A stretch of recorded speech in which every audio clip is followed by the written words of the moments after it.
രാമേശ്വരം കടലിന് കുറുകെ പറക്കുന്ന കൊറ്റിനെ കണ്ട് പറക്കാൻ മോഹിച്ച കുട്ടിക്കാലത്തു നിന്നും വാക്കുകളെ സുഗന്ധമുള്ള പൂക്കളാക്കി സദസ്സിൽ പൂക്കാലം തീർത്ത മഹാപ്രതിഭ.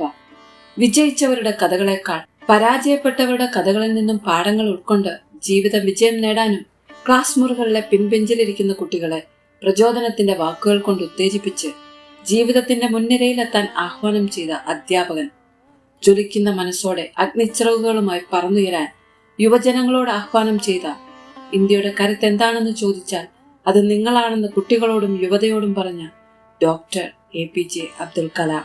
ഒരു രാജ്യത്തിന്റെ ജനതയുടെ വികാരമായ കാലം മായിക്കാത്ത കലാം, ഇന്ത്യയിലെ മുഴുവൻ ജനങ്ങളുടെ സ്നേഹവും നേടിയ ഒരേ ഒരു ഇന്ത്യക്കാരൻ.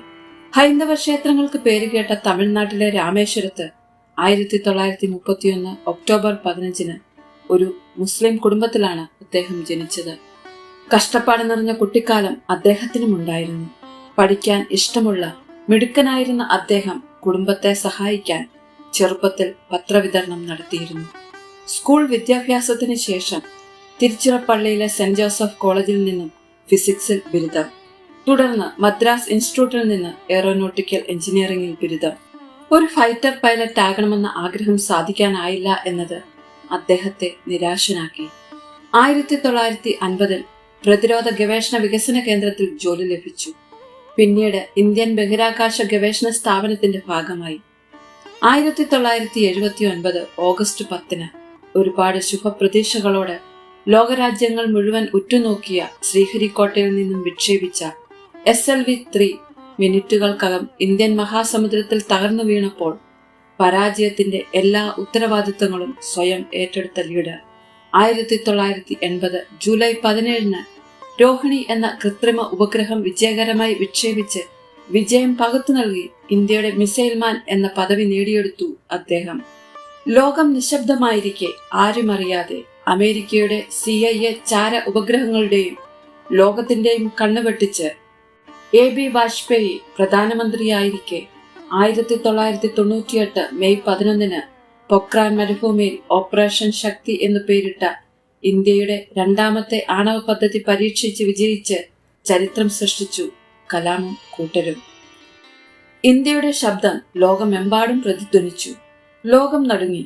ഇന്ത്യയുടെ ആണവ പദ്ധതികളിൽ ഇടപെട്ടുകൊണ്ടിരുന്ന അമേരിക്കയ്ക്ക് ശക്തമായ തിരിച്ചടിയായിരുന്നു ഇത്. ഇന്ത്യയുടെ ആണവ ശക്തിയിലേക്കുള്ള തുടക്കമായി അടയാളപ്പെടുത്തിയ സ്മൈലിംഗ് ബുദ്ധ എന്ന് പേരിട്ട രാജ്യത്തിന്റെ ആദ്യ ആണവ പരീക്ഷണമായ പൊക്രാൻ 1 ഇന്ദിരാഗാന്ധി പ്രധാനമന്ത്രിയായിരിക്കെ ഡോക്ടർ രാജ രാമണ്ണയുടെ നേതൃത്വത്തിൽ 1974 മെയ് 18 പരീക്ഷിച്ചു വിജയിപ്പിച്ചത്. രണ്ടാമത്തെ ആണവ പരീക്ഷണ വിജയത്തോടെ മെയ് 11 നാഷണൽ ടെക്നോളജി ഡേ, സാങ്കേതിക വിദ്യാ ദിനമായി ഇന്ത്യ ആചരിക്കുന്നു. ഡോക്ടർ APJ അബ്ദുൽ കലാം, അദ്ദേഹം സമ്പന്നതയിലോ അധികാരത്തിലോ പദവിയിലോ പ്രശസ്തിയിലോ ജനിച്ചു വളർന്ന ആളായിരുന്നില്ല. 2002 ജൂലൈ 25 ഇന്ത്യയുടെ 11ാമത് രാഷ്ട്രപതിയായി അദ്ദേഹം തിരഞ്ഞെടുക്കപ്പെട്ടു. 2007 ജൂലൈ 25 സ്ഥാനമൊഴിയുമ്പോൾ ലോകം കണ്ട, ഇന്ത്യ സ്നേഹിച്ച ഏറ്റവും ജനപ്രിയനായ ജനങ്ങളുടെ രാഷ്ട്രപതി എന്ന പേരും നേടി അദ്ദേഹം. രാഷ്ട്രപതി എന്ന പദവി ജീവിതത്തിലെ ആഡംബരവും അലങ്കാരവുമാക്കാതിരുന്ന സാധാരണ മനുഷ്യൻ. രാഷ്ട്രപതി ഭവനിലും ലളിത ജീവിതമായിരുന്നു അദ്ദേഹത്തിൻ്റെത്. രാഷ്ട്രപതിക്ക് അനുവദിച്ചു കിട്ടിയിരുന്ന പല സൗജന്യ സേവനങ്ങളും അദ്ദേഹം സ്വീകരിച്ചിരുന്നില്ല. പാദരക്ഷകൾ അണിയിക്കാനും അഴിച്ചുമാറ്റാനും ജോലിക്കാരുണ്ടായിരുന്ന രാഷ്ട്രപതി ഭവനിൽ ഇതൊക്കെ അദ്ദേഹം സ്വയം ചെയ്യുകയായിരുന്നു. തന്റെ ജന്മദിനങ്ങൾ ആഘോഷിക്കാൻ രാജ്യത്തെ ഏറ്റവും പിന്നോക്കം നിൽക്കുന്ന ഗ്രാമങ്ങളായിരുന്നു അദ്ദേഹം തിരഞ്ഞെടുത്തിരുന്നത്.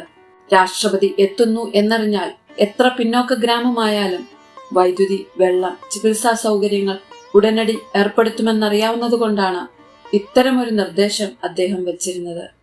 രാഷ്ട്രത്തിന്റെ ഉന്നമനത്തിനായി തന്റെ ജീവിതം ഒഴിഞ്ഞുവെച്ച ഈ പോരാളിയെ നമ്മുടെ കുഞ്ഞുങ്ങൾ അറിയണം.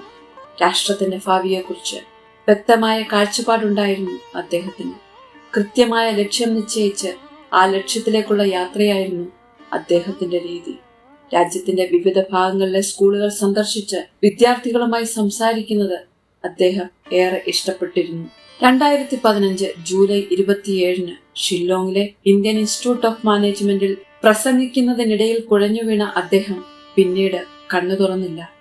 ലോകം കണ്ട, രാജ്യം കണ്ട ഏറ്റവും വലിയ പ്രതിഭാശാലികളിൽ ഒരാൾ തന്റെ അഗ്നിച്ചിറകുകൾ വിടർത്തി പറന്നുപോയി. ഉറങ്ങുമ്പോൾ കാണുന്നതല്ല സ്വപ്നം, ഉറങ്ങാൻ അനുവദിക്കാത്തതാണ് സ്വപ്നം എന്ന് പറഞ്ഞ അദ്ദേഹത്തിന്റെ വാക്കുകൾ നമ്മുടെ കുട്ടികൾ അറിയണമെങ്കിൽ അറിവിന്റെ അണയാത്ത അഗ്നിയായ അദ്ദേഹത്തിന്റെ ആത്മകഥയായ അഗ്നിച്ചിറകുകൾ എന്ന പുസ്തകം ഒരു തവണയെങ്കിലും വായിക്കാതെ പോകരുത്. നമ്മുടെ ആശകളും സ്വപ്നങ്ങളും ലക്ഷ്യങ്ങളും ഒക്കെ തകർന്നു വീഴുമ്പോൾ അവയിലേക്കൊന്ന് തിരിഞ്ഞു നോക്കുക. ആ അവശിഷ്ടങ്ങൾക്കിടയിൽ ഒരു സുവർണാവസരം ഒളിഞ്ഞിരിക്കുന്നതായി കാണാം എന്ന് അദ്ദേഹം തന്റെ ആത്മകഥയിൽ പറയുന്നു. മഹത്തായ നാട്ടിലെ ഒരു കിണറാണ് ഞാൻ എന്ന് പറഞ്ഞാണ് അദ്ദേഹം തന്റെ ആത്മകഥ അവസാനിപ്പിക്കുന്നത്. നമുക്കും നമ്മുടെ വരും തലമുറയ്ക്കും കോരിയെടുക്കാൻ ഒരുപാട് അനുഭവങ്ങൾ നിറഞ്ഞ കിണർ. കാലവും തലമുറകളും മാറിക്കൊണ്ടേ ഇരിക്കും. എങ്കിലും അദ്ദേഹം തന്റെ അഗ്നിച്ചിറകുകളുമായി ഈ ലോകത്തിന് മാതൃകയായിരിക്കും. ആകാശത്തേക്ക് നോക്കൂ, നാം ഒറ്റയ്ക്കല്ല. പ്രപഞ്ചം മുഴുവൻ നമ്മോട് സൗഹൃദം പുലർത്തുന്നു. സ്വപ്നം കാണുന്നവർക്കും കഠിനാധ്വാനം ചെയ്യുന്നവർക്കും ഏറ്റവും മികച്ചത് നൽകാനായി ഗൂഢാലോചന നടത്തുന്ന പ്രപഞ്ചം എന്ന അദ്ദേഹത്തിന്റെ വാക്കുകൾ ഈ ലോകത്തിന് മറക്കാൻ കഴിയില്ല. ജീവിതത്തിൽ ബുദ്ധിമുട്ടുകളും കഷ്ടപ്പാടുകളും വേണം, എങ്കിൽ മാത്രമേ വിജയം നേടുമ്പോൾ അത് ആസ്വദിക്കാൻ പറ്റുകയുള്ളൂ എന്ന് ലോകമെമ്പാടുമുള്ള കോടിക്കണക്കിന് ജനങ്ങളെ പ്രചോദിപ്പിച്ച, ഇന്ത്യയെ സ്വപ്നം കാണാൻ പഠിപ്പിച്ച, സമാനതകളില്ലാത്ത വ്യക്തിത്വത്തിന് ഉടമയായിരുന്ന ഇന്ത്യയുടെ മിസൈൽ മാൻ, ജനങ്ങളുടെ രാഷ്ട്രപതി ഡോക്ടർ APJ അബ്ദുൽ കലാം.